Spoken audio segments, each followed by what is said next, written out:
I really thought we were done with this. The scruffy looking Nerfherder has now made a response to my response to his response to my video. And now we're here doing another response. So, I mean, like, I thought we were done with this. Like, I got things I wanted to work on today, but, oh well, I guess this is what we're doing the next couple hours. Just a couple quick things to note, though. So keep in mind here, my original video, my response video, was an hour and 37 minutes. His video is now an hour and 7 minutes, so there's easily 30 minutes that weren't addressed.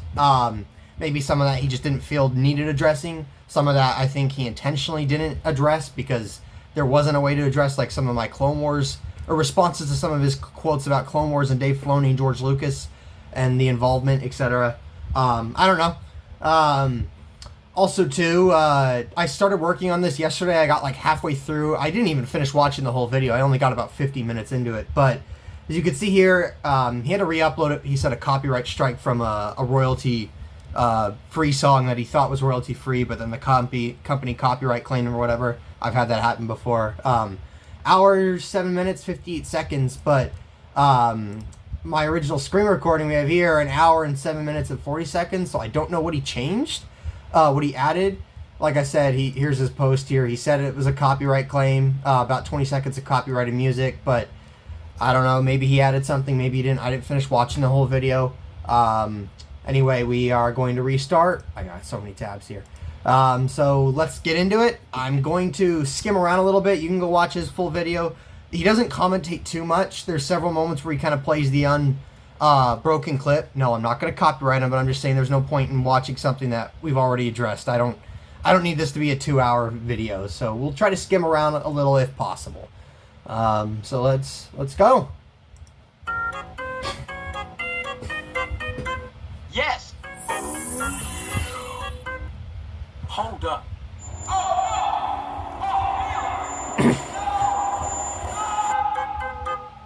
He's got good editing skills. I'll give him that. I've said that before. Hey everyone, Scruffy looking Nerfherder here.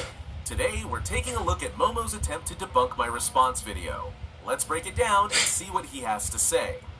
Enough Clipper High, friends. Darth Momo here.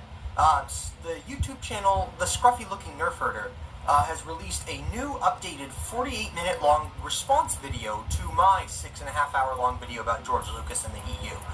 And there's a lot that he got wrong, a lot that he didn't really even touch on, a lot that he kind of used debunk quotes or quotes that don't even make sense to respond to my stuff, so... Somehow, Momo still doesn't seem to understand the point I was making in my video. Throughout his so-called debunking, he keeps acting as if I'm claiming that George Lucas considered the expanded universe to be his personal canon, which I never said. Yeah, okay, so he says he's never claimed that the EU was George Lucas's personal canon. Now, sure, he's gone to great lengths to make that distinction in his response video, but, where is it? Here's a video he uploaded. The expanded universe is George Lucas's Star Wars. So, I maybe he just worded that wrong. I don't know. To me, it looks like he has at one point claimed it. Okay. So, the other thing too was, he's gonna talk more about it, so we'll wait till he brings it up again. I feel like this is gonna come up. I mean, you sure seemed to freak out when you did that whole community post and everything. Letting my audience know about a copyright claim that could have struck my channel isn't freaking out. It's called being transparent. Okay, but he wasn't transparent about why I filed the copyright claim, or like the specific details. He wasn't transparent about the fact that, like, I reached out to him and gave him advanced warning. He also wasn't transparent about the fact that I reached out to him and said, hey, I just care about this unedited 25-minute segment. Just, that's all I was going for. And I told him in that email, if you just use the YouTube editor to remove that section, I'll retract the copyright claim. I'm not here to try to take down your video or take down your channel or anything. And he didn't include any of that. So, transparency to a degree. here, and well, I didn't expect this to happen. Darth Momo has filed a section into that video that was straight from my video. He didn't commentate on it. It was straight, unedited, 26 minutes. And then he offered like a 20-second commentary on it and then moved on. So it wasn't even justified in my opinion. So He claims it's just his opinion, but keep watching. His actual motive slips out soon. Okay, well, like I said, YouTube, you know, I had an actual YouTube team member reach out to me and ask for clarification, and I explained. So it wasn't just my opinion, it's also YouTube agreed. But as for the full, like, wait, what did he say here? Let's play that again. Out soon. The email or a screenshot, more comment. He didn't commentate on it. It was straight, unedited, 26 minutes. And then he offered like a 20-second commentary on it and then moved on. So it wasn't even justified in my opinion. So He claims it's just his opinion, but keep watching. Oh, His okay. actual motive I'm mixing slips up out something soon. he says later. the email or a screenshot of the copyright claim email, and I only copyrighted a section. I didn't copyright the whole video. I could have if I wanted. And as for his So, I just want to clarify on my part, when I say I could have copyrighted if I wanted, that's not me trying to issue a threat or ultimatum or anything. YouTube gives you the option to either just copyright claim a specific section or copyright claim the whole video, and I just targeted that section. So that's what I meant. And if you look at my community post, I shared a screenshot of that, and it shows I just claimed a specific section. it follows under fair use. Well, YouTube emailed me asking me for more information, and I explained that point of view, and then they actioned the copyright request. So it wasn't like it just got sent through some AI-generated, detector or something. Yeah, I was a little loosey-goosey with the clips. Call the clip police. So he agrees. But what's hilarious is how he didn't file the claim the day the video came out. And then, boom, suddenly he cares. You'll see why soon. Provide. So, I mean, I admit here, like, at first it straight up didn't cross my mind. And then, like I said here, a couple days later, it kind of hit me. And I was thinking about it for a while, and I kind of sat on the fence, and then I explained here the whole Melvin situation, and then that's when I was like, all right, we're going to take action. And just because, so his video came out, I think Friday night, Saturday, and then the copyright claim hit that following Friday. I filed it Wednesday night, and I had made the decision Wednesday to do it, but I didn't do it until later that evening. I was at work, everything throughout the day, and then I got home, got on my computer a little later, and then that's when I filed the claim. And then it didn't hit until Friday. So the claim was actioned within 3 or 4 days, or the claim was filed within 3 to 4 days of the video. And like I said, I thought about it for a little bit. It wasn't something I initially thought of right away, but then I thought about it a couple days later, and I sat on the fence for a while. And then the whole Melvin thing, yeah. And it said clarification. So if he feels like that was justified under fair use, he's going to need to take that up with YouTube. All I did was just give him the facts. It's disappointing, but not surprising, that instead of engaging in open debate or addressing counter-arguments, Darth Momo resorted to copyright claims to try and shut down legitimate discussion and critique. So what's funny about that is I already issued several comments on his first video, engaging with his point of view. With his video, I've been engaging with his points of view in his videos for the last, month, 2 months now, even longer with Star Wars Scran and a little bit with OG Star Wars. Brandon the Awesome and I'm sure you've seen him in the comments on these videos. Him and I go at it all the time. So the idea that I'm just trying to silence dissension is wrong. In fact, actually, I had to re-upload my video. I had it set for a premiere, but I had to re-upload it to fix a couple errors in it. And, he called me out, the Scruffy guy. He's like, oh, are you deleting comments? And you know what I did? I made a community post later on after the video was finalized. I watched through it all. The exported file was good. And I shared screenshots of all those comments on the old link.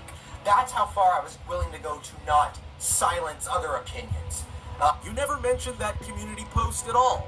It's nowhere to be found in your video, so unless your viewers are mind readers, they wouldn't even know the comments exist. But Okay, well, the post is still up. And on top of it, it wasn't relevant to the video. The video was exported, it was fine. I said I had to tweak something. I'm not here to re-edit the video. It's a 6-hour video, for crying out loud. I exported it, and then it was after I made sure the video was good, that's when I shared the post. So I couldn't have mentioned that in the video when the video was already, finished, unless you're wanting me to take down more comments from another premiere link to re-upload it just to mention other comments.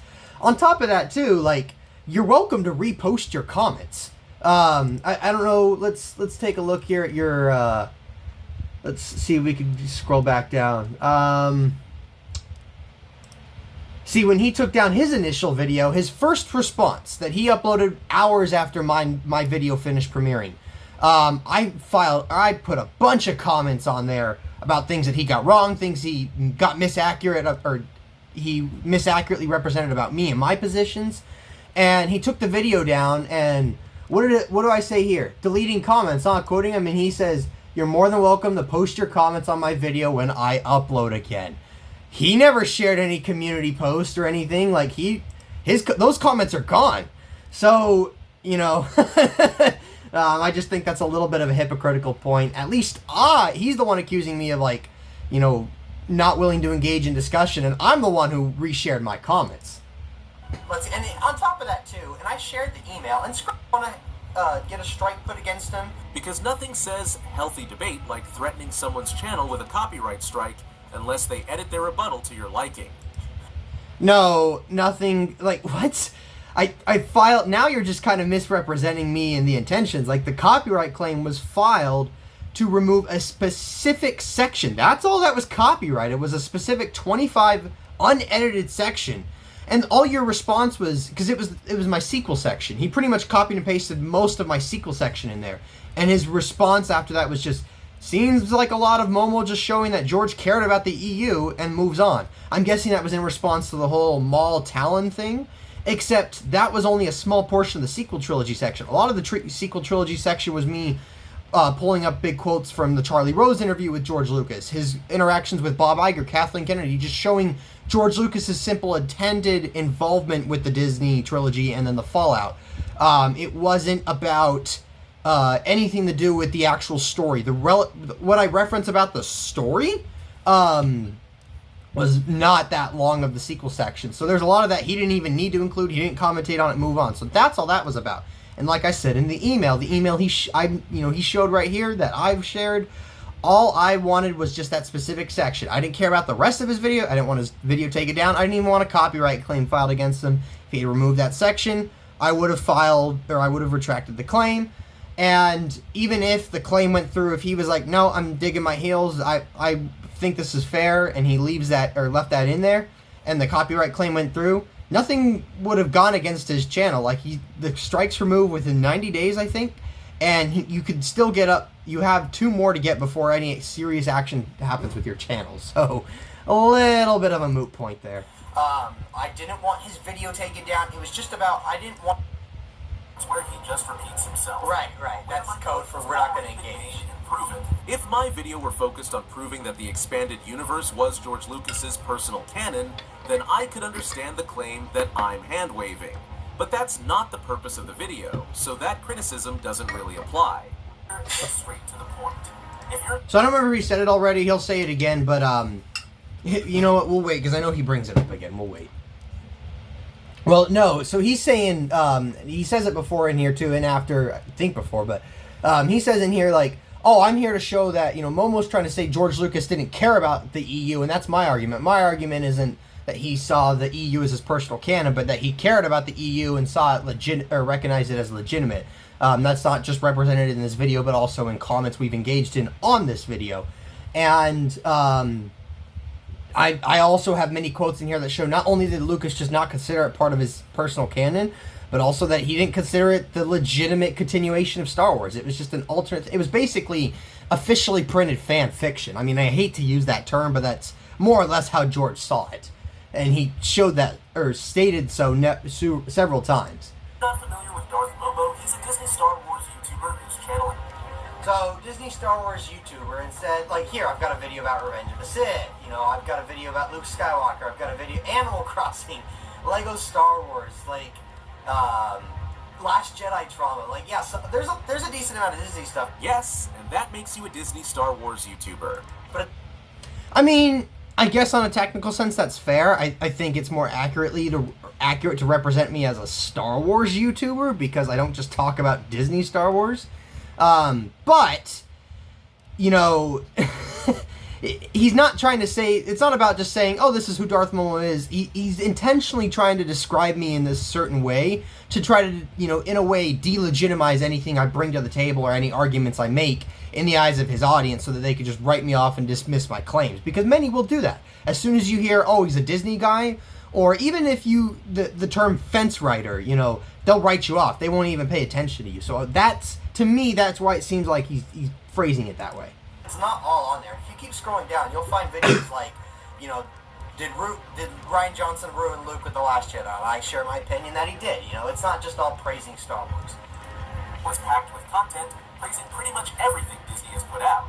Andor, The Acolyte, Skeleton Crew, That's not true. I've been very critical of several Disney projects. You know, he explicitly said Acolyte here. I gave Acolyte a 6 out of 10.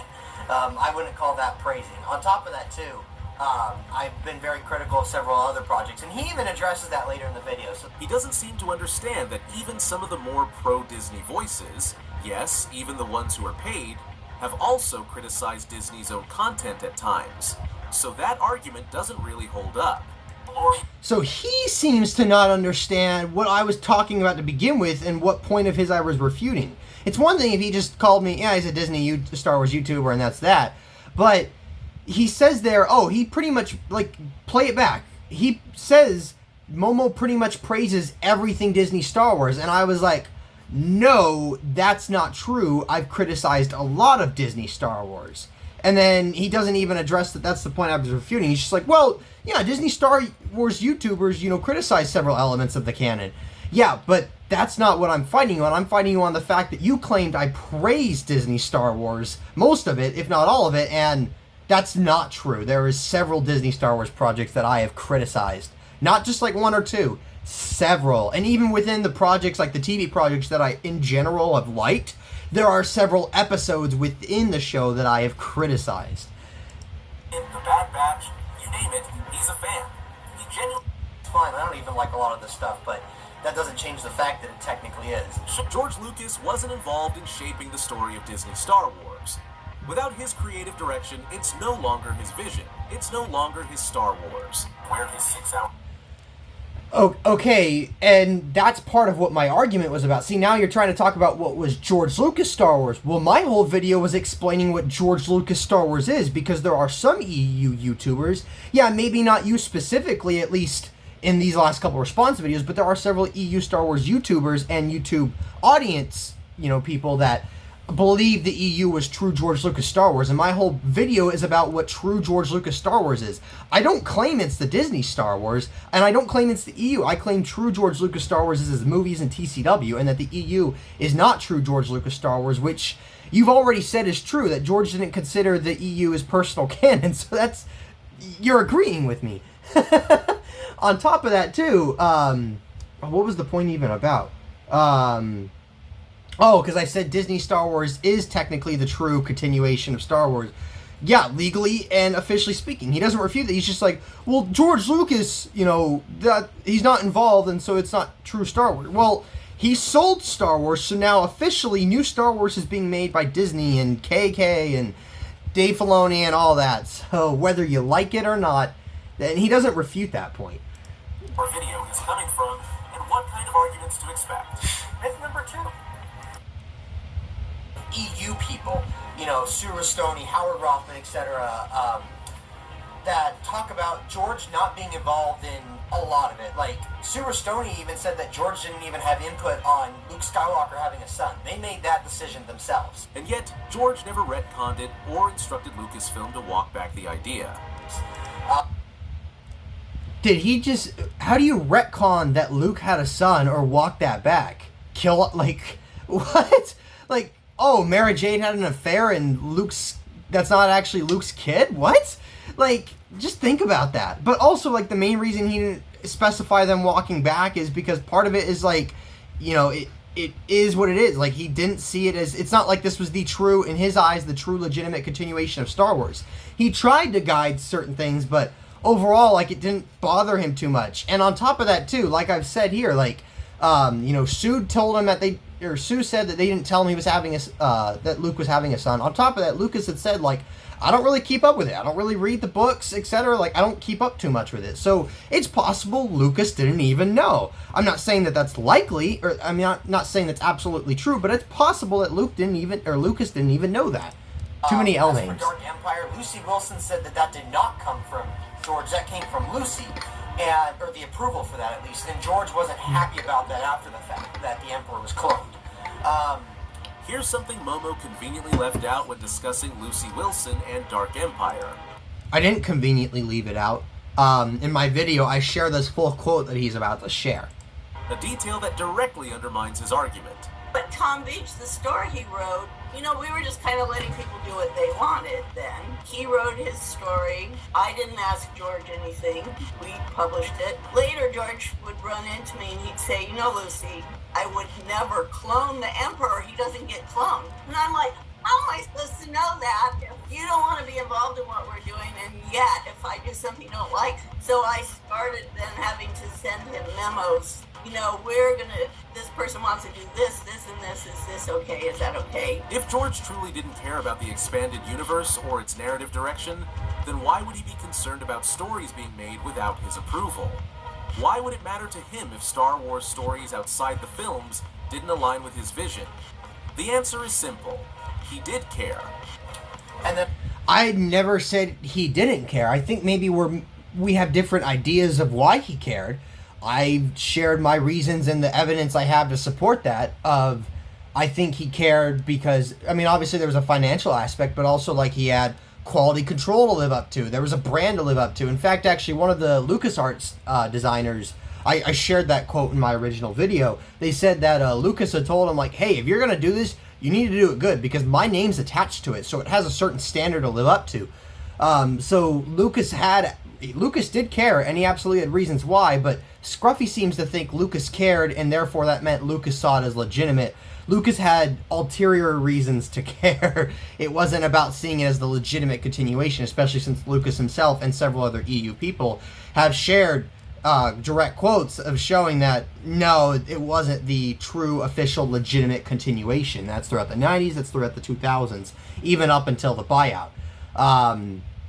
As for the Lucy Wilson thing, yeah, they started sending Lucas memos because he wasn't happy about the idea of the Emperor being cloned, and he wanted to keep an eye on that, and on certain ideas. But even then, we've been documented like what these memos are, etc., what specifically kind of ideas were sent to George, and I've talked about all that in my video based off the evidence.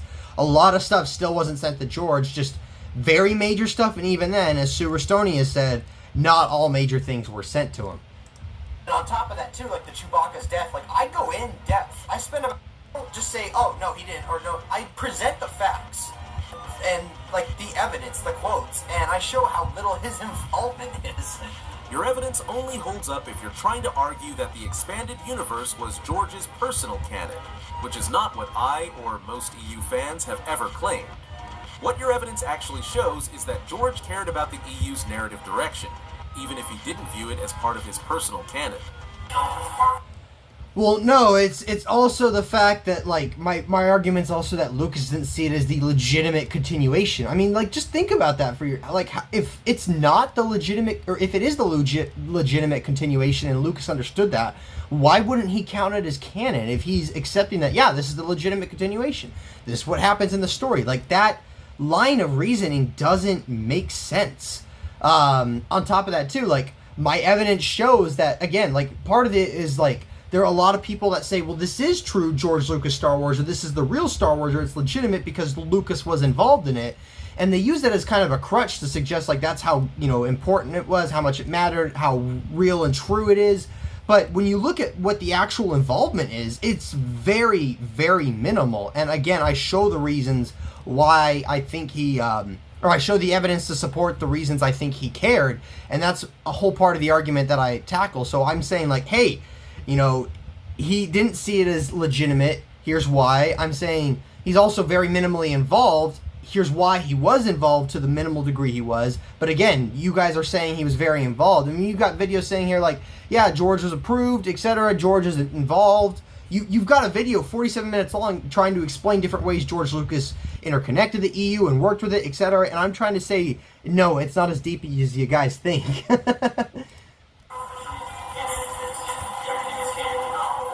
Leland is not an accurate source, and I talk about why Leland's not an accurate source. First off, there is a difference between Lucas licensing and Lucas's opinions on Star Wars, and I talk about that in the video, and I've already seen this response video once. He doesn't dive into my takes or evidence or quotes on any of that. As for Leland Chi, I've already shown a quote where Leland Chi, and you know what, if you don't want to watch the whole video, it's in my little 15-minute video about the Starlog quote I uploaded the other day. Leland explicitly states that he acknowledges his views on the canonicity of the EU are different from George Lucas's.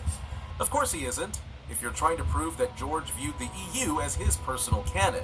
But that's not what I'm arguing.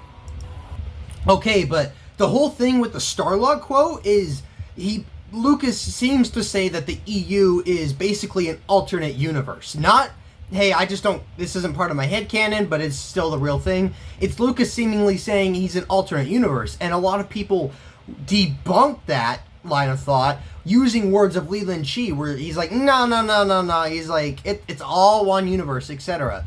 Except Leland has later admitted, well, I know George sees it as an alternate universe, but that's not how I see it. So that's the whole point of bringing up Leland Chi, and that's why it is very relevant to the argument you're putting forth, that Lucas cared about the EU and saw it as legitimate. I'm trying to say, no, that's not actually what happened. If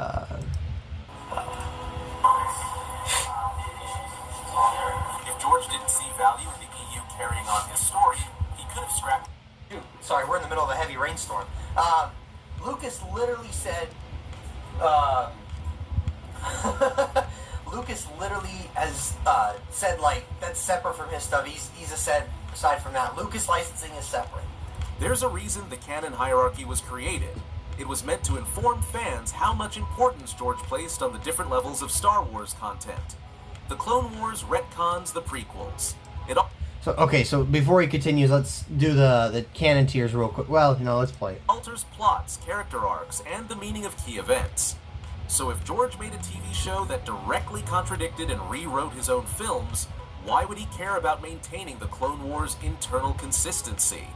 He would have retconned TCW too. But Momo can't accept that. Okay, first off, the canon tiers weren't a thing in the 90s. The canon tiers were only a creation around the early 2000s when Leland Chi was hired. And he was hired to work on the Holocron continuity database. No, Lucas didn't create the tiers. Lucasfilm, and more specifically Leland Chi, created the tiers. Why? Well, the prequels were coming out around that time. They had retcons and inconsistencies with with the EU books. So it seems that the canon tiers were created to differentiate that, so fans knew the difference. Like, okay, well, Thrawn Trilogy says this, Attack of the Clones says this. Well, you take Attack of the Clones.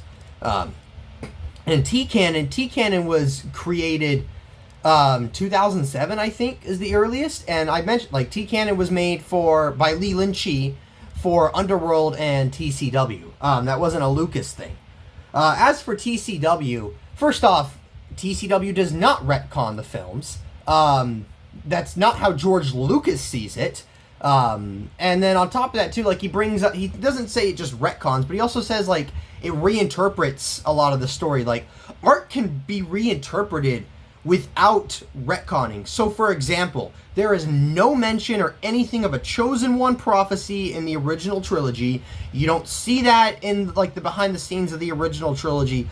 The closest you'll come is one note talking about Luke being a sort of Chosen One, like an early, like, Lucas draft or note. But you don't see this, like, scattered all throughout.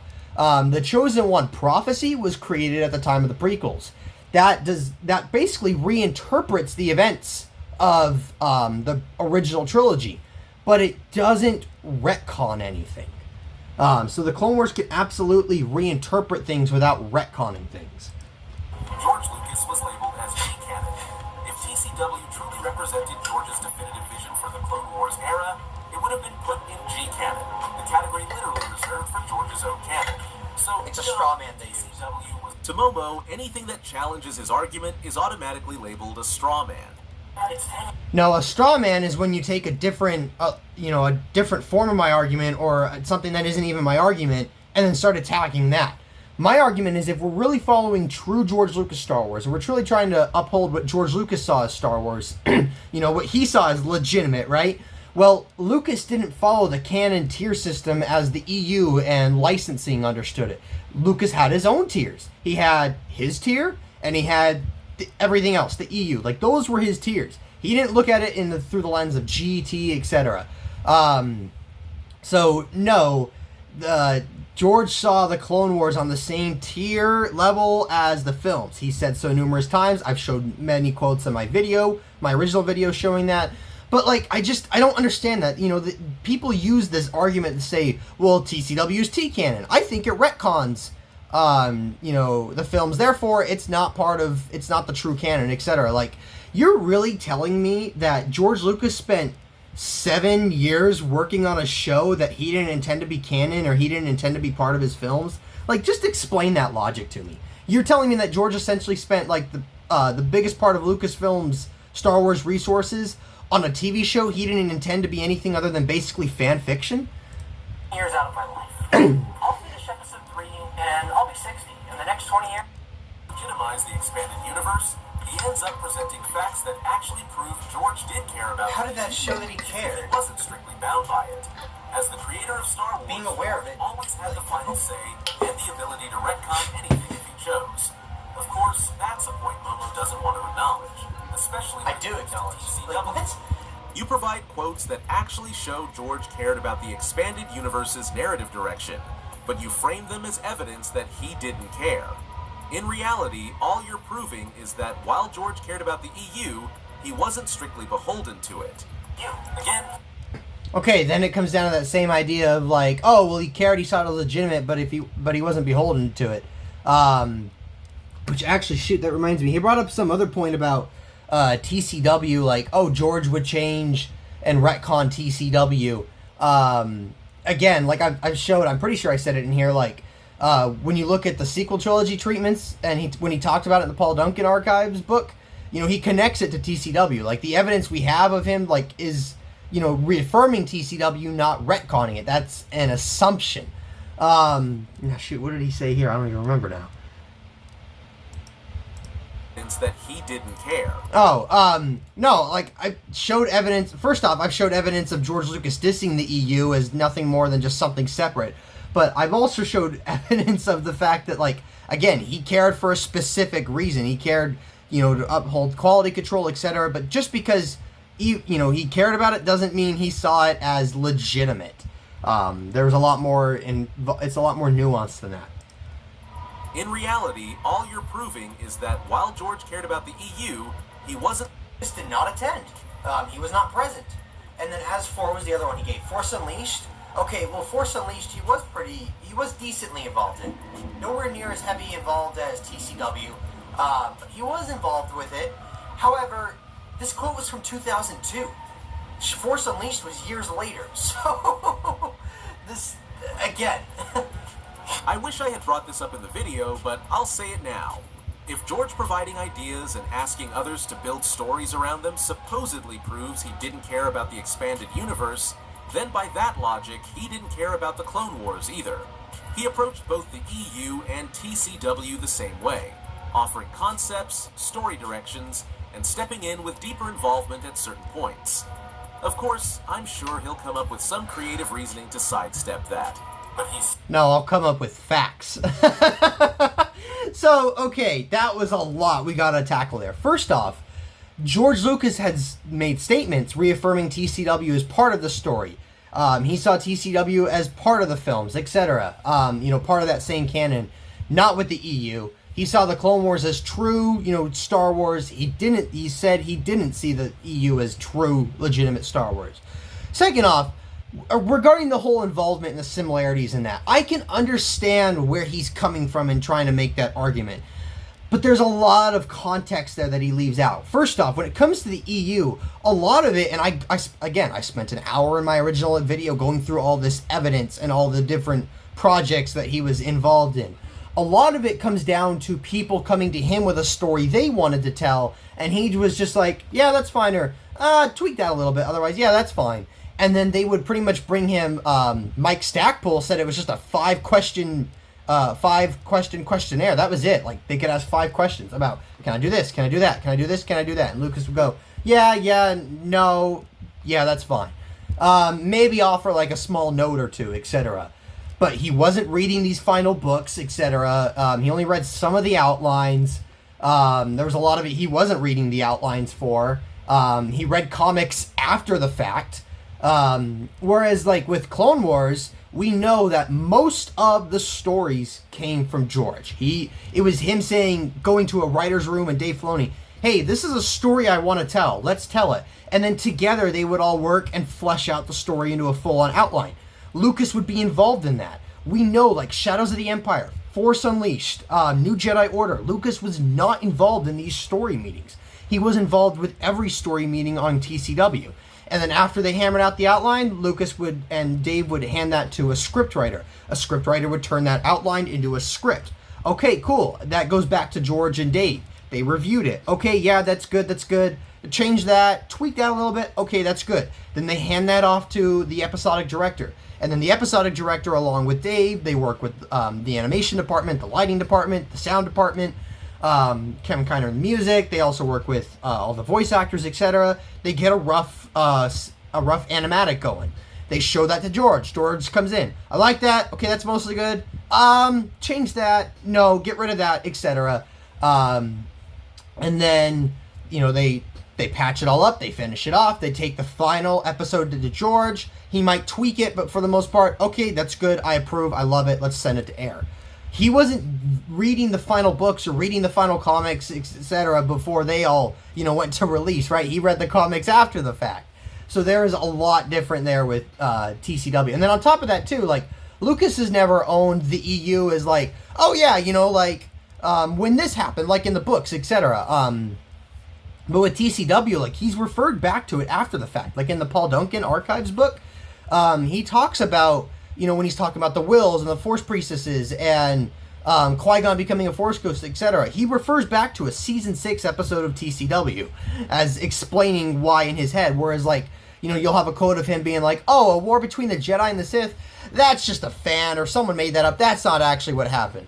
Well, if he saw the EU as legitimate, that's quite a statement. Still allowed and approved the expanded universe as a legitimate continuation of that story. No, he didn't. He approved it as a separate continuation, or a separate thing. Once again, he keeps misunderstanding my point. I'm not claiming that George viewed the expanded universe as his personal canon.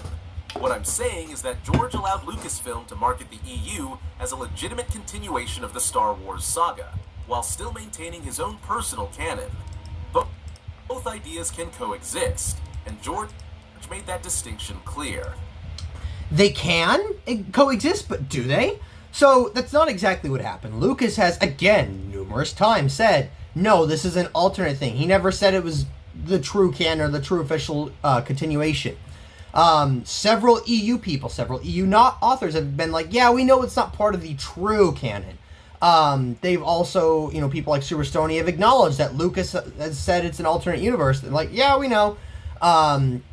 Keeping the internal continuity, that was something that Lucy and Superstony and Howard Rothman worked on.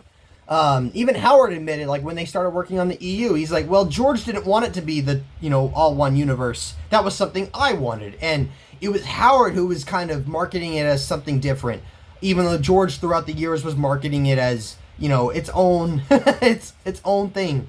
Howard was, so it's almost kind of like there was a little bit of a division there because they had differing perspectives on it. So no, and even then, like, there are some EU sources, and I show those in my book, that say, like, and there's some from like the 90s, there's some from the early 2010s that show, like, hey, this isn't actually what's it's not supposed to be the true continuation of Star Wars. It's just kind of the ideas of the authors. In fact, there's official Star Wars publications that state so. So, yeah. He set boundaries so that his own work wouldn't be restricted by other writers. It's just a distinction between his direct work and the stories that expanded his universe. If you're so scared of the Starlog quote and you're so confident, why don't you talk about my rebuttal? It's quick. Like, why don't you address my response to the Starlog? Because your Starlog section didn't need addressing, no one is disputing that George had his own personal canon. That's never been the argument. But, okay, well, I feel like some have argued it, but I don't have the evidence right in front of me, so I'm not going to make that claim definitively. But with the Starlog isn't just, no, I don't see it as canon. The Starlog is also, no, the EU is an alternate universe. Of which he valued in their own way. You can fight me on the semantics of the parallel all you want. The fact that he calls the EU might have been sooner. I don't remember off the top of my head, but at latest 2003, 2004. Clone Wars wasn't even in any early development yet. That wasn't until 2005 when Revenge of the Sith came out that Clone Wars finally entered some sort of pre-development. So that's why it doesn't apply to TCW. And I said that. But he tries to twist that, again, while accusing me of twisting words. All I'm doing is saying, hey, George said here it's an alternate universe. Generally, alternate universe means alternate universe. You guys are the ones interpreting, well, alternate doesn't mean alternate, parallel doesn't mean parallel, like, what? Momo is twisting George's words. His argument is that George didn't see the expanded universe as part of his personal canon, which is true, but he's framing that as George not caring about the EU at all. That's where the distortion happens, and it misrepresents George's actual stance.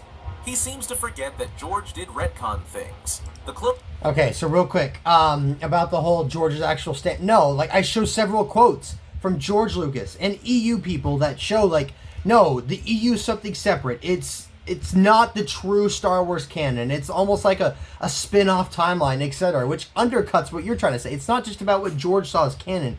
It's about what the true George Lucas Star Wars was. It's about what he saw as legitimate. So, no, it's all his stance. And I never said that George didn't care. In fact, I have a whole section about, well, why would George care? And I explain why. So...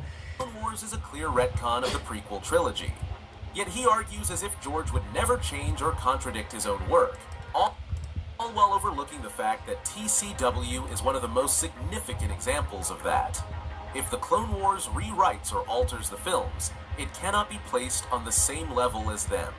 George's films have always taken priority in the canon hierarchy, above all else. It's just another... Okay, so first off, he says, oh, it's clear, TCW retcons the prequels. Okay, well, if I asked people 20 years ago, there would be... Because, you know, he'll say, like, it's not just me. Other people see that, too.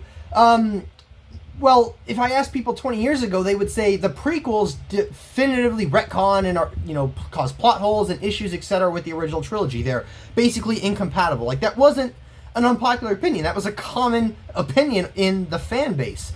So the problem I say with this is it's like he's acting like, you know, someone who, like the prequel trilogy haters of the early 2000s. Now, I'm saying here, like, you could have your own personal belief, but, like, Lucas has, you know, been adamant that, no, the TCW works as an expansion of the prequels, not a retcon. Like, anytime people have said, like, oh, this is a retcon between something in George's work, you know, he's always got an explanation on why it all lines up. You know, whether you like that explanation or not, whether you think it works is up to you, but George will always give an explanation for why he does things and why he thinks it fits, why he thinks it works. And he's given those on TCW, and, like, they're not retcons, and I've addressed some of these retcons. On top of that, too, like, I bring up, again, the reinterpretation argument. Like, you can reinterpret art without explicitly retconning it. And then he brought up, what else did he say? Then he brought up, like, the whole, like, oh, well, it can't go into G-canon tier because it fundamentally goes against the films. Again, you're telling me that George Lucas spent 7 years making a series that he didn't think... Because you acknowledge that George was part of TCW. You bring it up in here, and I'll give you credit for that, because a lot of EU people don't necessarily do that, or they try to twist it, or they're like, well, it's not as involved, you know, whatever. You own that, but it's like, you're telling me George Lucas spent 7 years making a show that he didn't think was part of the canon, that he didn't think was part of the films, even though he's explicitly said so on several occasions? So, I don't buy that. I'm sorry, but if we're talking what true George Lucas Star Wars is, I'm going to take George Lucas and his work and his explanations of those work over what a YouTuber says. Otherwise, you know, based off that logic, I might as well take I might as well take Red Letter Media's words on the prequel trilogy over what George has said and worked on with the prequels. For example, of selectively picking what fits his argument. You establish. So this quote's confusing. But honestly, considering your Pablo Hidalgo, 2017. Okay, I mean, that's fine. Like, I excluded Pablo. You guys don't like Pablo because of this stuff, so I excluded Pablo. But what? You're such a Filoni fan. It's no. Once again, you're arguing something no one's even contesting. Nobody's denying that George had his own personal canon. That's old news.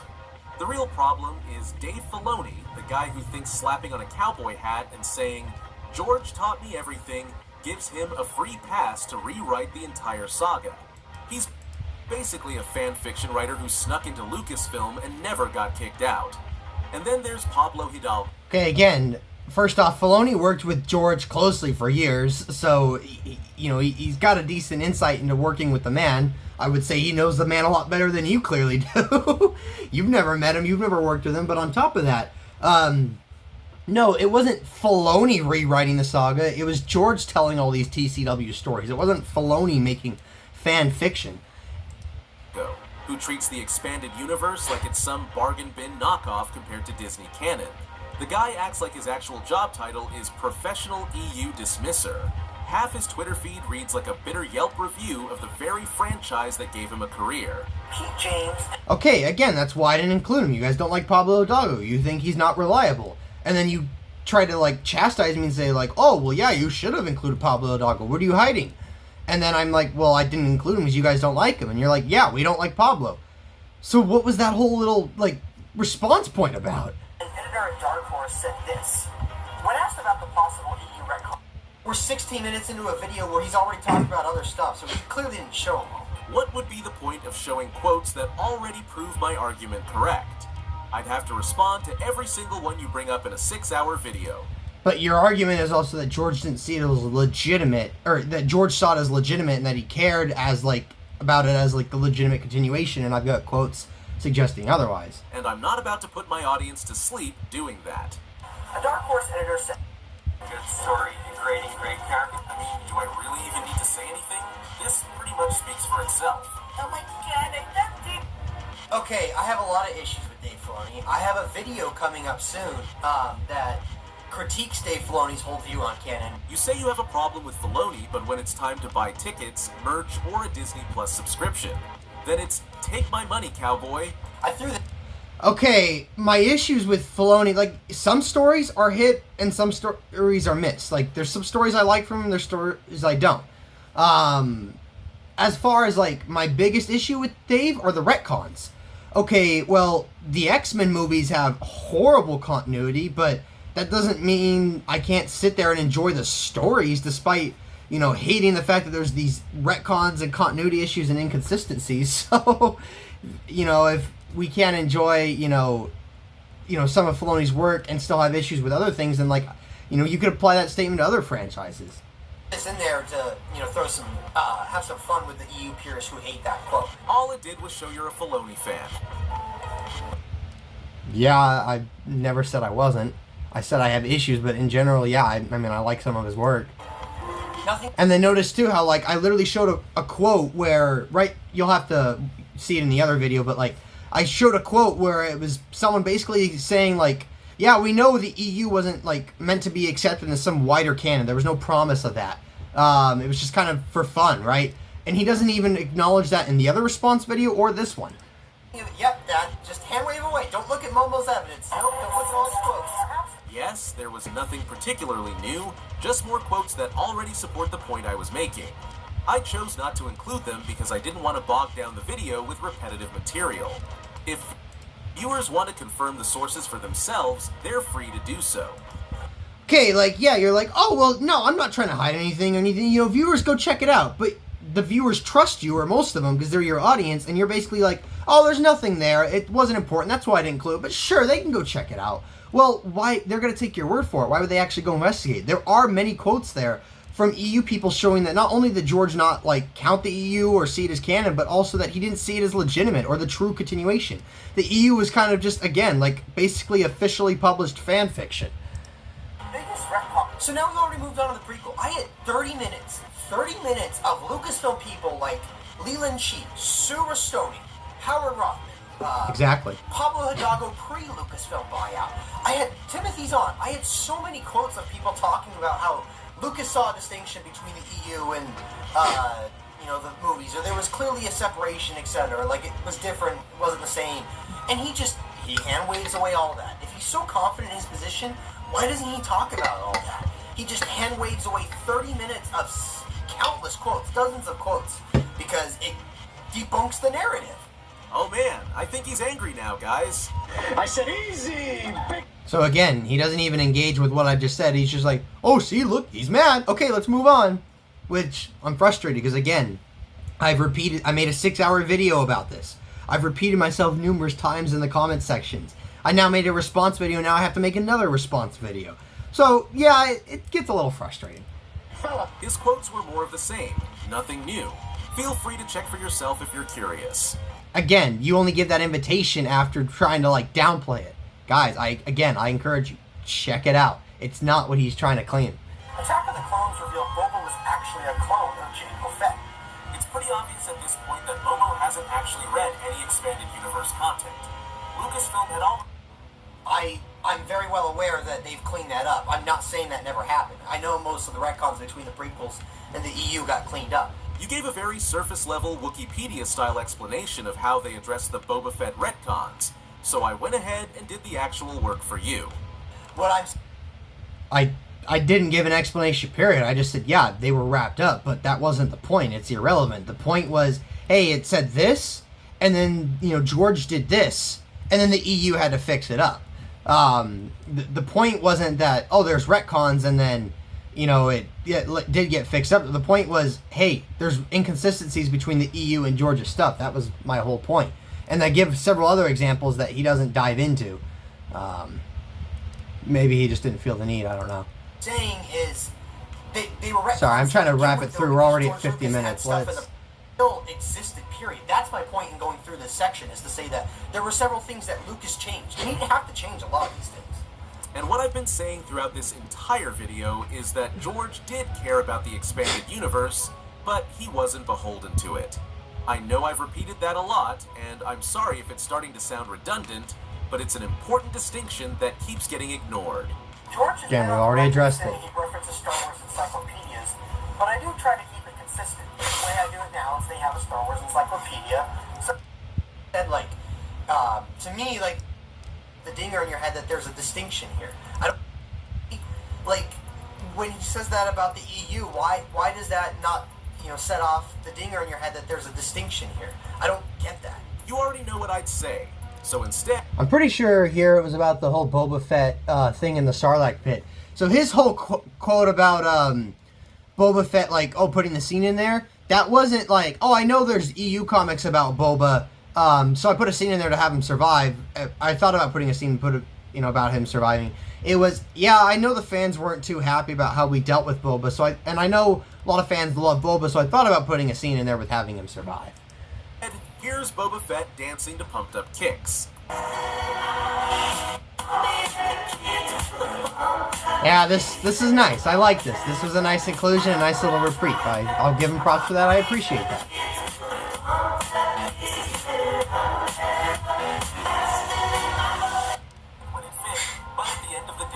Does it really go that long? Sorry, I'm trying to be quick. Point to the various references or connections in the films to say George clearly saw them as canon. Let's go through some of them to show why that... I get how it sounds...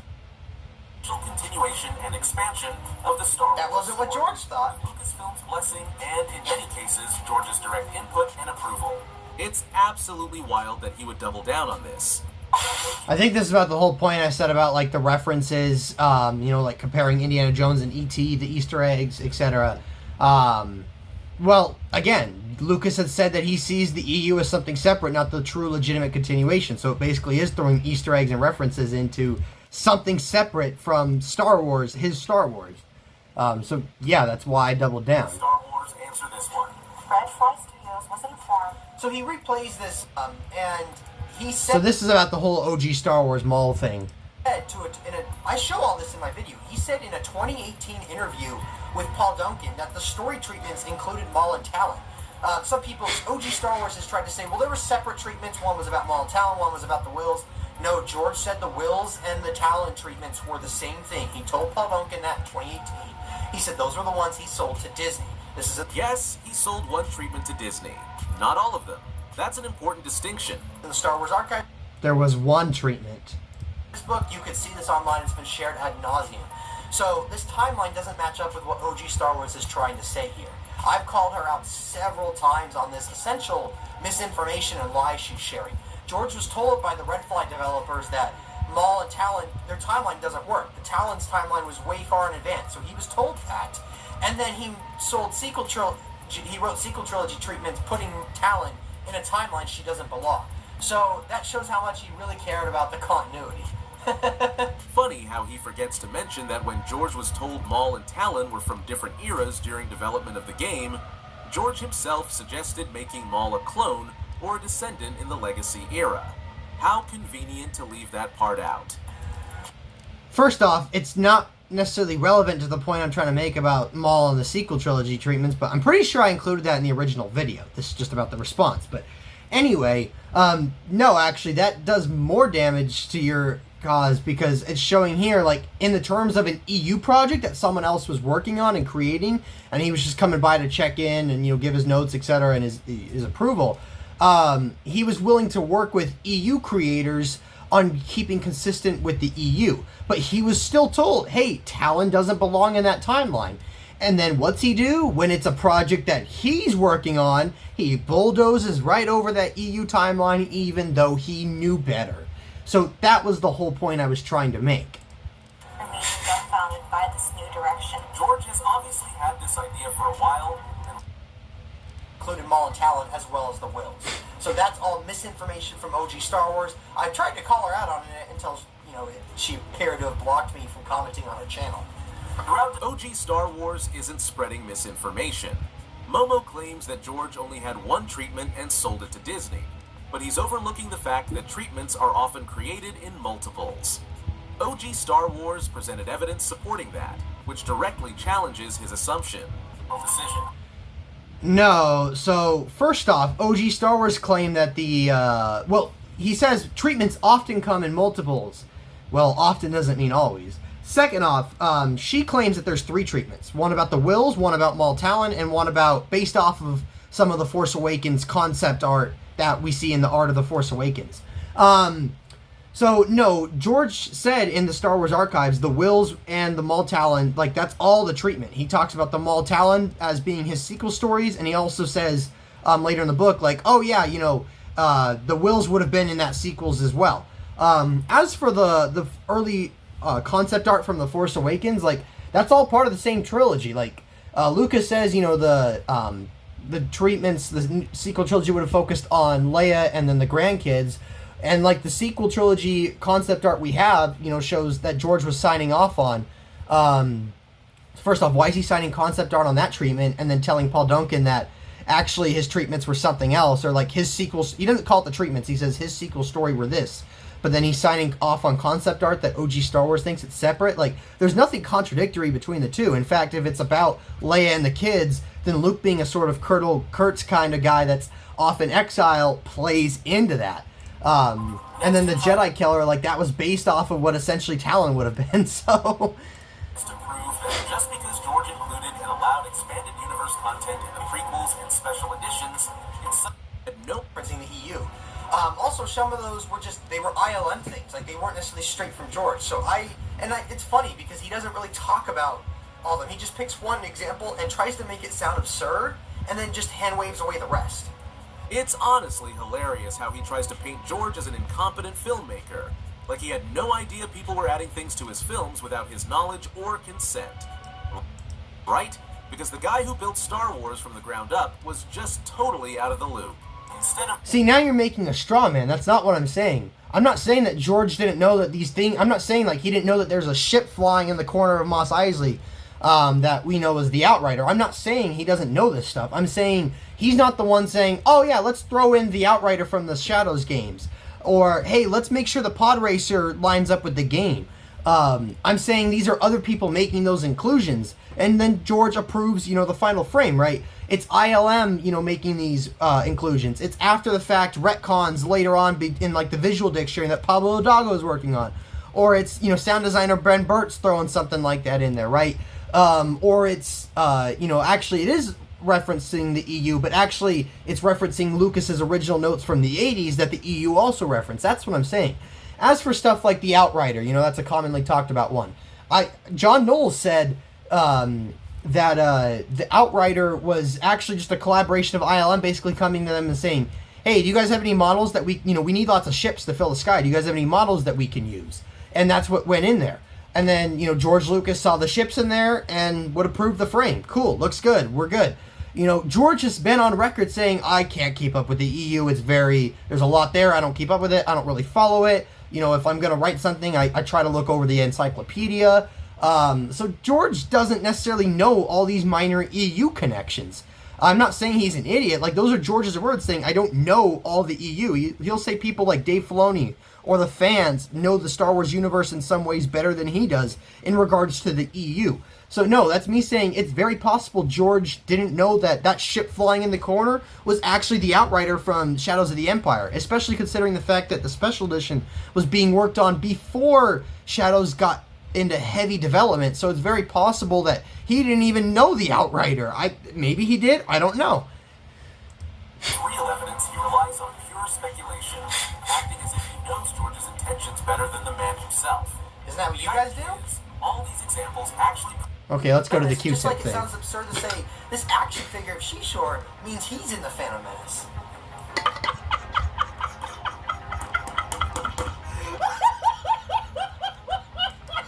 Again, he doesn't even refute the point. Like, it's not like you could see She-Shore in the film frame. The only way you could see She-Shore is in this tiny close-up here, where you see all the Q-tips. So I don't understand that, how you could say, oh, this means She-Shore's in the Phantom Menace, but not the Q-tips, when the only way you could see She-Shore is when you're that close up that you also see the Q-tips. Like, someone explain that to me. Don't just sit here and mock me when I explain why your point's wrong. Like, actually explain why I'm wrong, then. Mainstream media complaints about the prequels. I spent 5 or 10 minutes addressing why that line of defense doesn't hold up with TCW, but...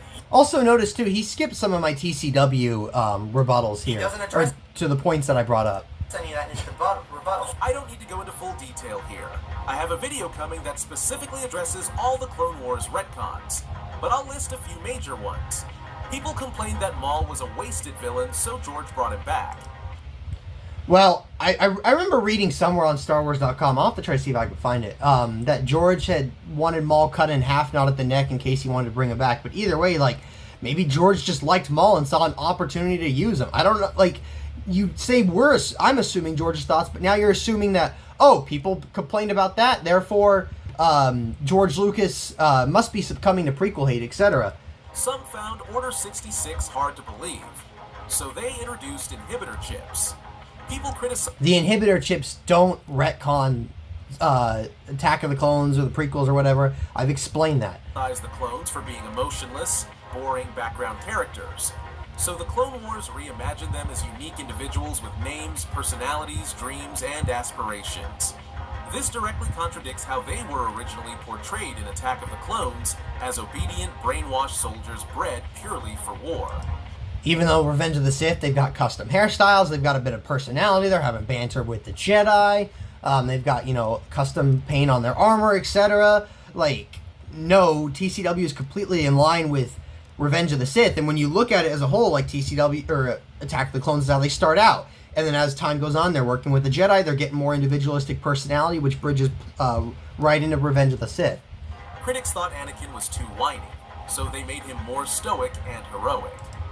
Again, George Lucas has explained, like, hey, in Attack of the Clones or Revenge of the Sith, you know, Anakin's struggling. He's got a lot going on. And there's moments, like, there's moments in the Attack of the Clones or Revenge of the Sith where we see the Anakin that we also see in TCW. Like, George said, this was my opportunity to do Anakin as a consistent, like, normal, everyday person, how he normally is. But there's still moments in TCW where Anakin's struggling or he's got something going on, and we see that kind of prequel Anakin coming in. So, no, it's not a retcon, it's an expansion. It's George explaining, like, hey, yeah, the prequels, that's Anakin on, like, the rough days. Here's TCW's more Anakin normal day, and there are areas where they both overlap with each other. Ahsoka was added to give him a more relatable dynamic, even though she's never mentioned in the films. Qui-Gon was added in Phantom Menace, even though he was never mentioned in Return of the Jedi or The Empire Strikes Back.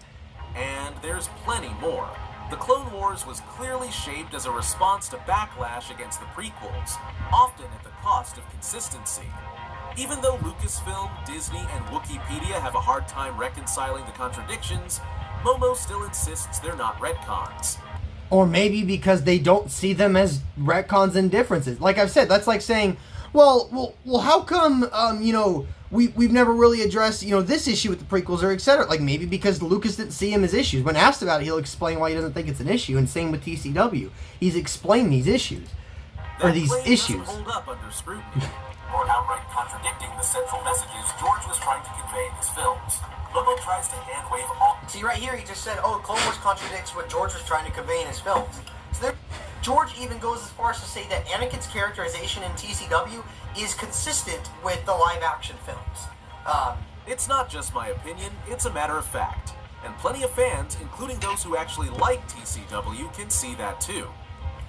Okay, that's like, again, 20 years ago, it was fact that the prequels basically did not fit with the original trilogy. Like, I read that when I was 10 years old on the internet. Like, this isn't, something new. Like, this was pretty much the consensus. So, just saying, other people agree with me doesn't prove your point. It proves your point that, other people can perceive it that way. But again, like I've said, George Lucas doesn't see it that way. So, I'm going to take George Lucas's words on Star Wars over a YouTuber's words on... on Star Wars. All of this away, offering his own interpretation. Oh, this Rob Coleman quote, this is gold. This shows how much they're cherry picking. Rob Coleman says here, this is the Dave Filoni show. When you look at the full interview, and I show these quotes, there are so many quotes from Rob Coleman in this interview when he talks about all the nitty gritty of George being involved in the interview. So, for example, actors, and then once they have the rough cut, George looks at the rough cut, etc., and then he looks at the final cut, and then that's what goes off to air. So this is gold that he's trying to say this, when Rob Coleman also said all this. No one is denying that George was involved in the Clone Wars. However, it's also clear that... Well, some do. It depends. I've engaged with several of these people. Some will be like, no, George wasn't involved in Clone Wars, but then when I present them with, contrary evidence, then they'll be like, well... George just hated, some of them, like Brandon the Awesome, will go like, well, actually, George just hated Star Wars by that point. Star Wars Scran or OG Star Wars will be like, well, George was involved in the couple, the early seasons, and then after that, no, he wasn't involved straight up. So there's no consistent narrative that I've seen, at least, from the EU channels. I've seen it bounces all over, kind of depending on what's needed to be said with the argument that's being presented to them. TCW became more Filoni's show than George's over time. Well, if you're looking at the stories, no, the stories were all from George. In fact, Filoni actually says that initially the first couple stories in season 1 were more Filoni, and then after that it became, George's stories. George was driving the story meetings, etc. That distinction is important, and it's pretty evident when you look at how the series evolved. No, it's been documented how involved George is in the Clone Wars and guiding it and approving it, etc. Just making an assumption about maybe Filoni running the day-to-day stuff, but that doesn't mean that it wasn't George's. George retconning TCW. He's making an assumption. He has no reason to make that assumption. In fact, actually, the facts suggest otherwise. In the Star Wars Archives book in 2018, when George talks about his sequel treatments, he references Maul being resurrected in TCW, and that kind of being the initial continuity of how Maul comes back from the dead. So in fact, actually, George connects TCW to his sequel treatments. The Clone Wars is classified as T-canon, which is a level below the films in the canon hierarchy. George did retcon elements from the prequels, and he absolutely would have done the same to TCW if it conflicted with his vision. The show itself can't even fully maintain... But again, George doesn't see these as retcons. That's what I'm saying. I'm going off of what George says, George's interpretation, George's explanations. And the tier thing, again, I've already discussed that. That's not how George saw Star Wars. He didn't see Star Wars between G and T canon. Continuity.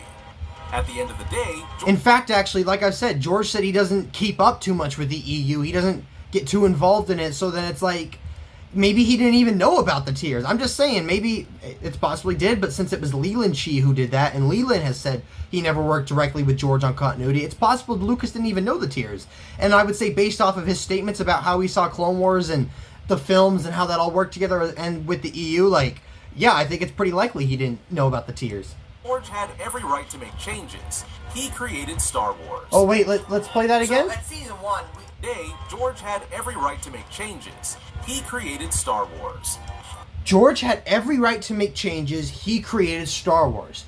But then when there's changes that, at least as Scruffy sees them, as changes that George makes to the prequel, the story of the prequels with TCW that George is making, then it's, well, no, actually, that's diluting his vision, etc. That doesn't count. That, you know, we're going to throw that away. That's not the true version of Star Wars. The EU is better. It fits, etc. Like, you just contradicted yourself. If George really has every right, then we should be following his changes with TCW that he's personally making.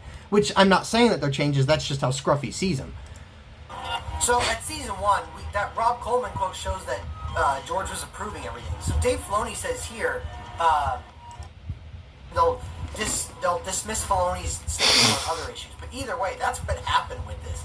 This isn't Filoni like going behind George's back. He had an idea, pitched it to George, and he's able to persuade George. So let's think about this for a moment. If the Clone Wars truly represented George Lucas's full and unfiltered vision, then why were so many of his ideas rejected during its development?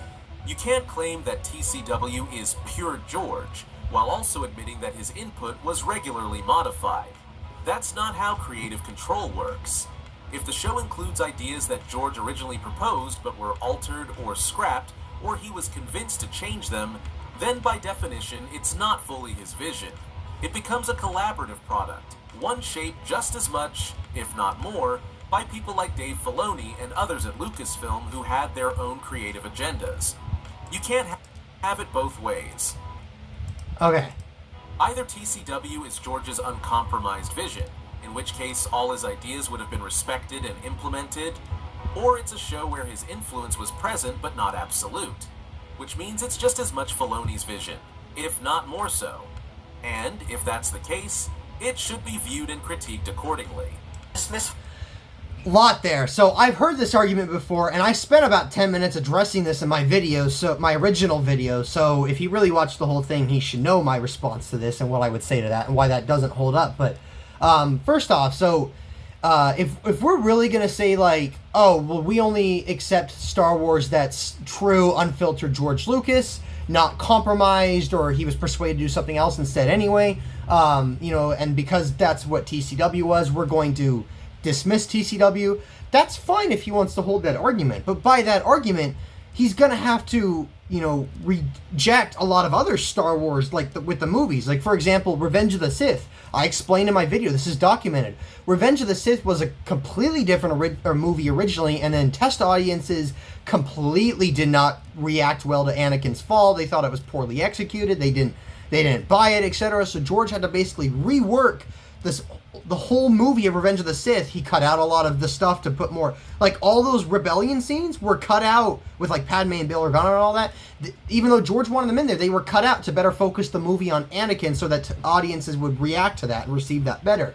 He had to completely rework Anakin a lot. Originally there was a lot more motivation of like disdain with the Jedi and corruption with power, etc. But he had to just get rid of a lot of that and reshape the narrative, be more about Anakin and Padme being his turn to the dark side and his chief reason with that. So Revenge of the Sith was very heavily changed from what George's true vision was, and he was persuaded to do so because of poor audience reaction. So if we're discarding Star Wars that's not pure, unfiltered George Lucas, there goes Revenge of the Sith. Also, too, George Lucas has said that, you know, he wanted to dive deeper into the midi-chlorians with the prequels, but because of the backlash, he chose not to.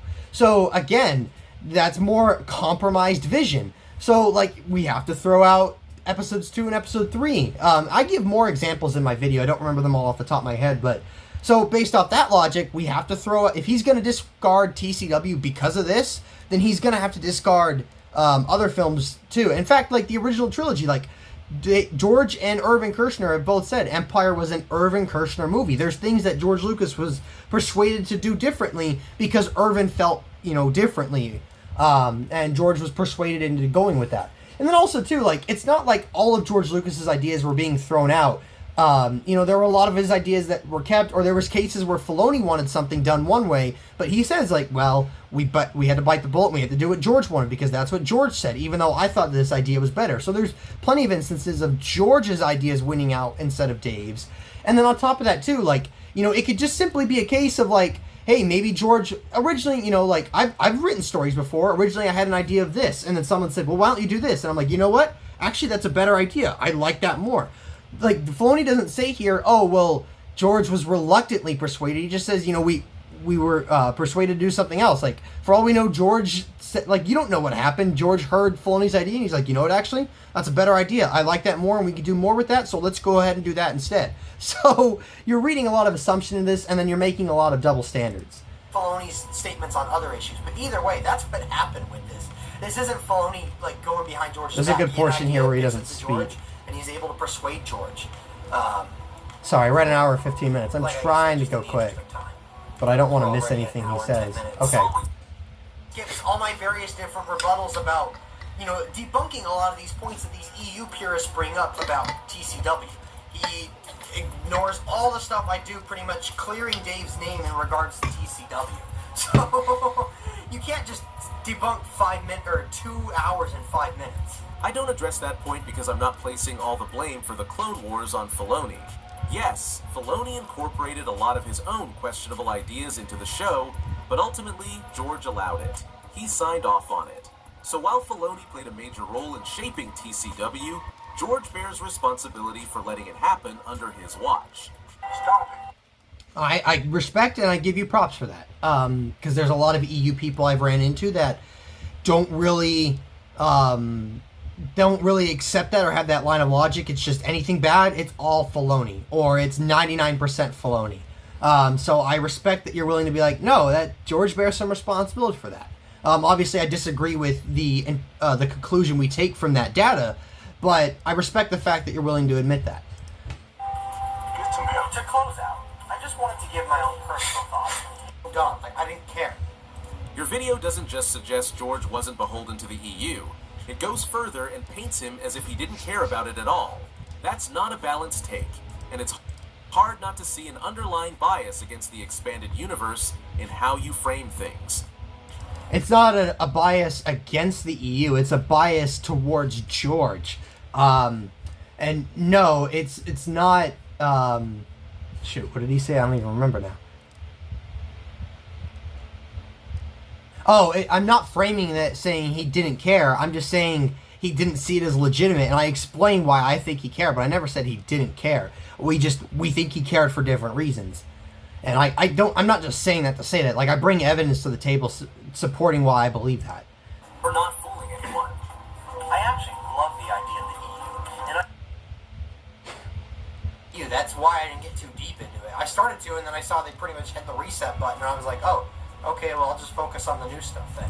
I'm about the same age as you. That's not an excuse. You're a Disney Star Wars fan through and through.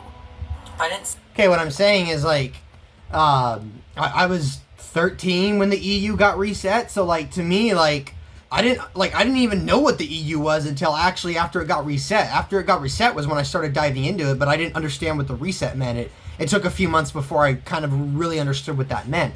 No, to me, it was just a matter of, like, I was told, okay, well, we're changing the canon, this is what matters going forward. Okay, I'll just keep up with the new stuff.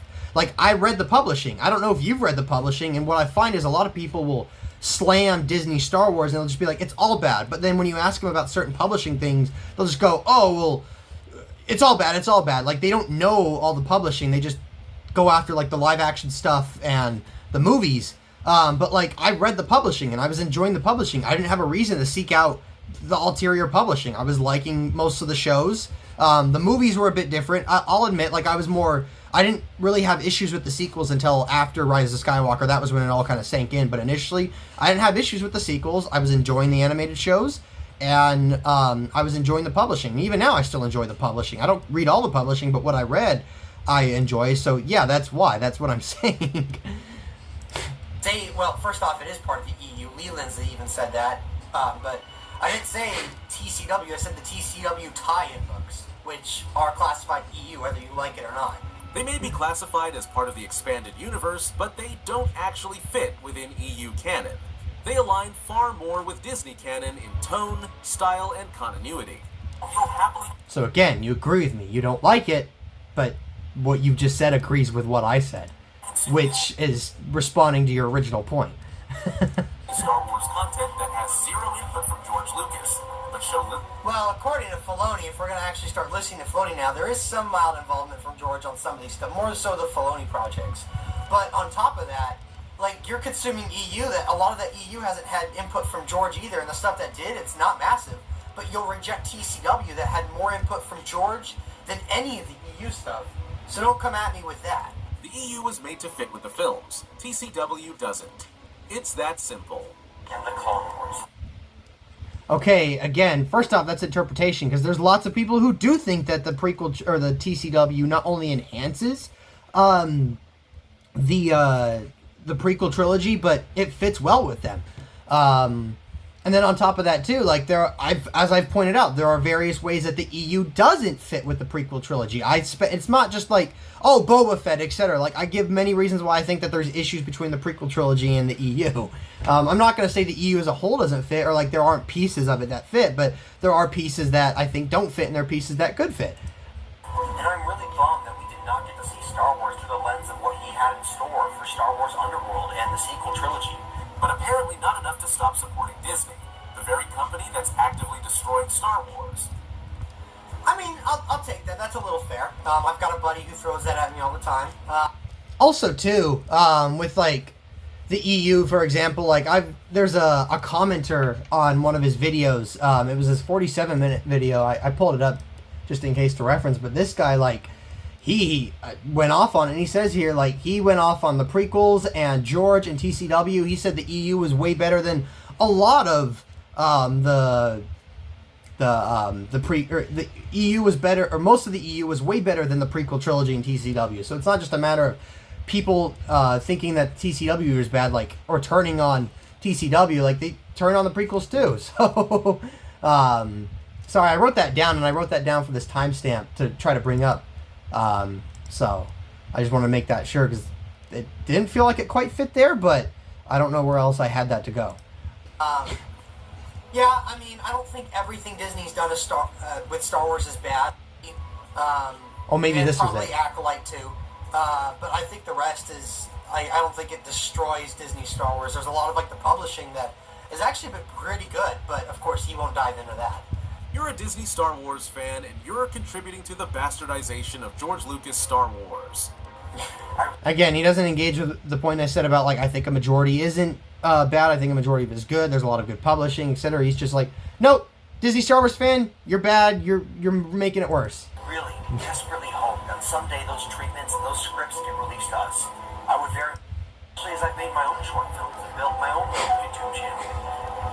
And I didn't put all this together to hate on the people that love the EU. You did.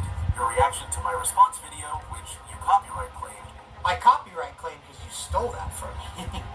Using a 25-minute clip from a 6-hour video for the purpose of critique, commentary, or rebuttal is not stealing. It's fair use. Fair use law allows limited portions of copyrighted content to be reused without permission when it's for purposes such as criticism, commentary, education, or parody. What matters isn't just the length of the clip, but how it's used. If I'm using that 25-minute segment to directly respond to, analyze, or refute the points made in it, that's transformative, meaning I'm not just re-uploading it, I'm adding new meaning or purpose. So no, it's not stealing. It's exercising fair use to engage in critical discussion, which is exactly what platforms like YouTube were built for. Perfectly. Okay, first off, YouTube agreed. YouTube agreed that it violated fair use. But on top of that, like I said, like, it wasn't like you're chopping it up and dissecting it as you're going along, like we've been doing with these videos the last few days, you and I, but it was a straight, unedited 25-minute clip. Only maybe 5 minutes of that was actually relevant to the 10-second point you made afterwards, and then you moved on. It wasn't like the whole thing was necessary, and you didn't engage with many of the points I brought in that. It was just, oh, well, it looks like George cared about, like, I already explained it, so... Actions speak louder than words. That, by all means, had nothing to do with it. I did all this because I respect it. what that means. Maybe he just didn't word that right. I'm not saying the EU is Disney Star Wars or whatever. I'm just saying neither are George Lucas's true continuation. That's what I'm saying is that the expanded universe was more true to George's vision of Star Wars, even though it wasn't part of his personal canon. It respected the foundation he built, stayed consistent with the themes, tone, and rules of his universe, and expanded it in ways that aligned with his storytelling philosophy.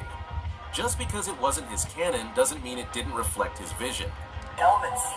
If you feel that way, I mean, that's fair. Like I said, I've only read a few of the EU books, and I've read a lot more of the Disney stuff, or engaged a lot more with the Disney stuff, so I am not really in a position to comment what I think works better, or to fight you on that. I can still sit here and make an argument on why I think the Disney stuff works, or most of it, but I can't sit here and fight you on the EU versus Disney. So if you feel that the EU fits Disney stuff better, or fits George Lucas's stuff better, you're welcome to feel that way. And that's a matter of personal opinion. I'm not gonna fight you on that. You're welcome to feel that way, and pretty sure I say so in the video too.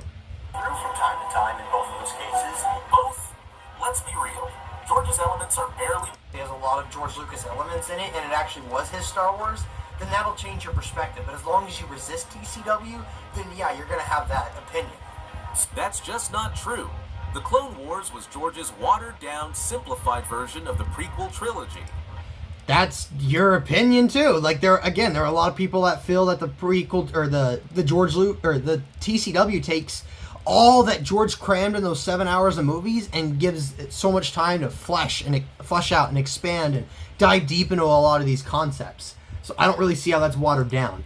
His attempt to appeal to the same audience that originally rejected and misunderstood what he was trying to say. Well, I disagree. That doesn't seem to be George Lucas's take on it. George Lucas is looking at this more as a way to expand, tell more stories, have more fun in the Star Wars universe. TCW may carry some of George's philosophy.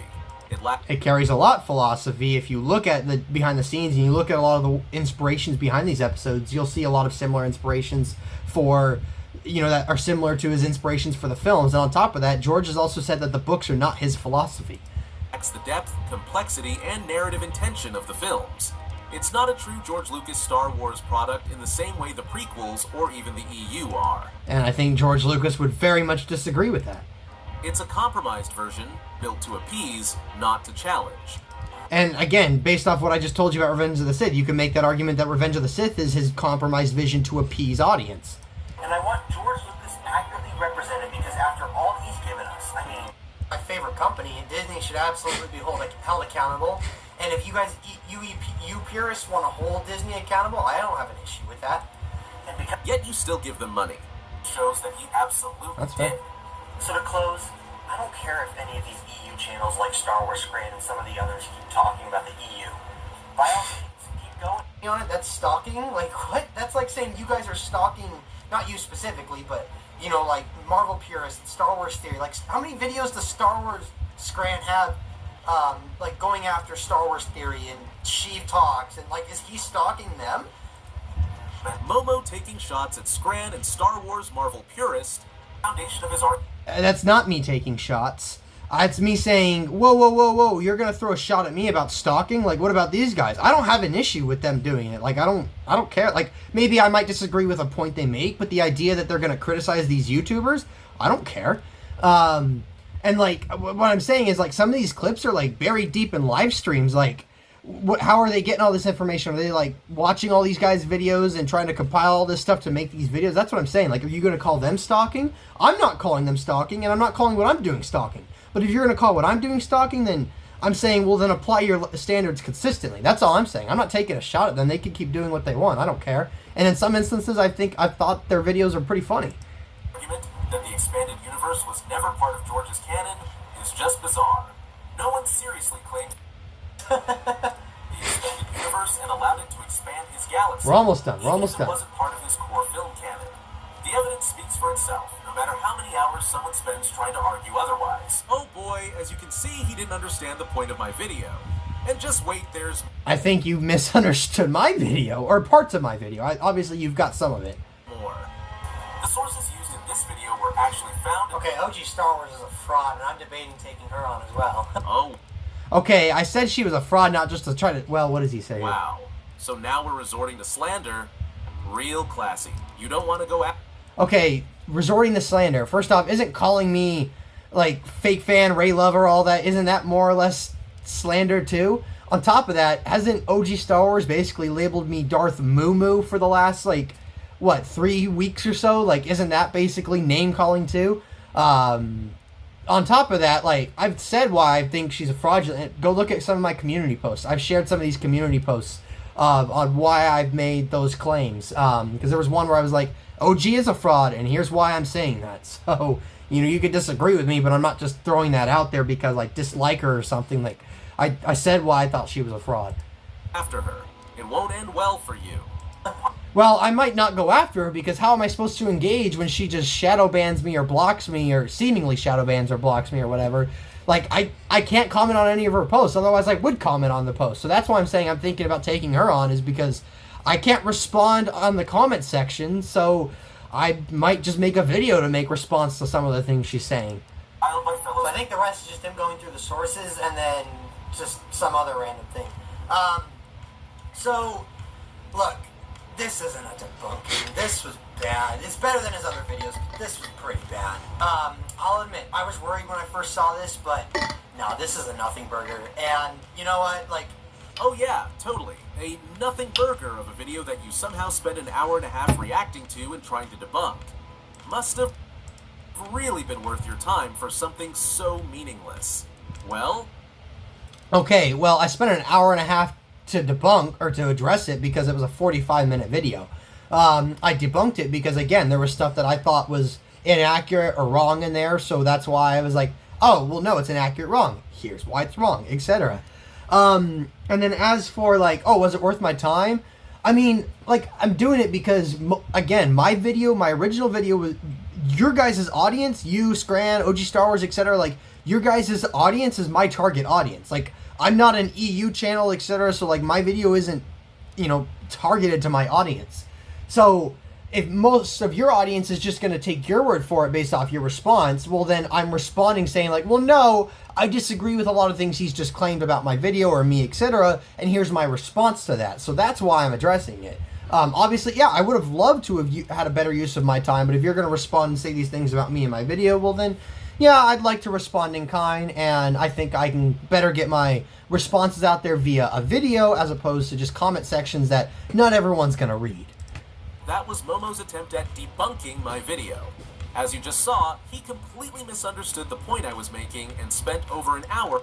Well, no, I think you misunderstood part of my argument, and that's why I'm going at it with you with this. For arguing against something I never claimed in the first place. Well, that's a little debatable, but it's not just you. There are other people who I know pretty sure do believe this, so that's also, like, it's also an address to those people who maybe they don't agree with your take specifically, but they disagree with the take I'm taking, and that's why they're here to watch your video. Let's hope that this is the end of it. I hope it's the end of it. I hope this is it, but maybe he's going to make another response to this response. I don't know. I really am about ready to move on, but again, you know, who knows, because I will be re-uploading my original video chopped up into sections. Maybe it'll be easier for some people to consume on YouTube. That'll be coming up in a week or two, so that might relitigate it. I don't know. I've also had some more information and additional quotes and evidence, etc., brought my way that down the road I might make like a mini, like 20-minute part 2. So that might relitigate it. I don't know. But I'm going to extend the invitation that I've still extended. Like, you know, Scruffy, if you want, like, I'm happy to still, like, do some sort of collab video where we talk as opposed to making some sort of, like, you know, just video war back and forth with each other. I'd like to spend my time doing other things. Maybe you do, maybe you don't. I don't know. I'm not going to speak for you, but that's what I'd say. But otherwise, you know, maybe this will be the end of it. I'd love for this to be the end of it, but time will tell. Otherwise, that's it. Again, I didn't really think that response was much either. There's a lot that I said in my original response that he didn't really engage with. And there's some stuff that even in this video he doesn't really comment on or thoroughly address, so it is what it is. Again, hopefully this will be the end of it, and I'm sorry that it's so long. I tried to make it shorter, but oh well. Thank you guys for joining in. Darth Momo out. May the Force be with you. Always. Thanks for watching. Please subscribe to the channel. If you liked the video, comment down below and hit that like button. Oh, and check out some of my other videos. I'm sure you'll find them delight.